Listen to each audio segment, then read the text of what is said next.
Okay, so to draw these two cans of soda, what we started with was two parallel vertical lines. Now, what I did was I made these vertical lines 6 inches. So first you're going to do is you're going to divide your paper in half. Try to do it without folding. So what you would do is you're going to hold your paper horizontally. At the number 9, make a dot. Slide your ruler up. At the number 9, make a dot. And then take your ruler and line it up between those two dots, and then you have your center line. Now to the left side, we're going to add the crush can. The crush can is kind of even on the top and the bottom, so let me see where mine is.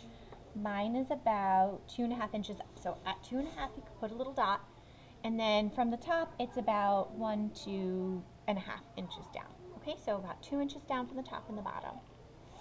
Then what I did is I made two parallel vertical lines. Like I said before, each line was 6 inches long. So one line, and then I measured across 3.5 inches, so 1, 2, 3 inches and a half inch. Then I made a dot, and then I made a line that was 6 inches. Now to make it vertical, what you can do is you can line your ruler up with the edge of the paper. Then from there, the rest of the drawing is not too complicated. The first thing you're going to do is you're going to add little lines kind of going in like this in both directions, and those are about 1/2 inch in length. So one over here and one over here. Across the bottom, you're going to add a curve to make your cylinder look three-dimensional, and across the top, an oval. Okay. Now to do the soda can part, we just made an oval in one direction and then made an oval kind of in the other direction.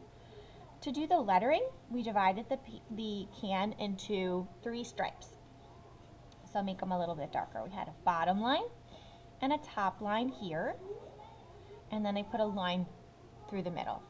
So the top line is for the capital letters, just like when you would write when you were younger. So the top line's for the capital letters. So the C touched the top and the bottom, then the R, the U, and the S, and the H.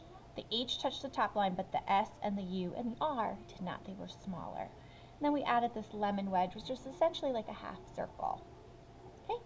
Now to flip over to the other side, again, what we did was we drew the can on the other side, and as far as placement, like it's kind of in the middle of the page again.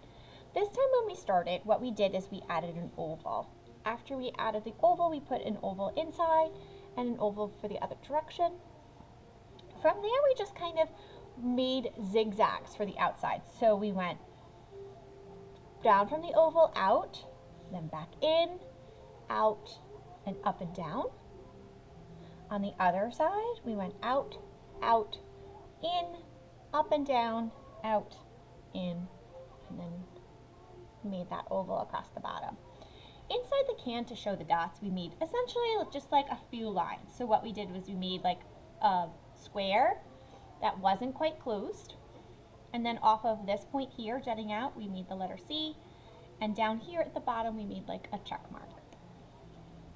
And you can also refer to the pictures in the Google Classroom.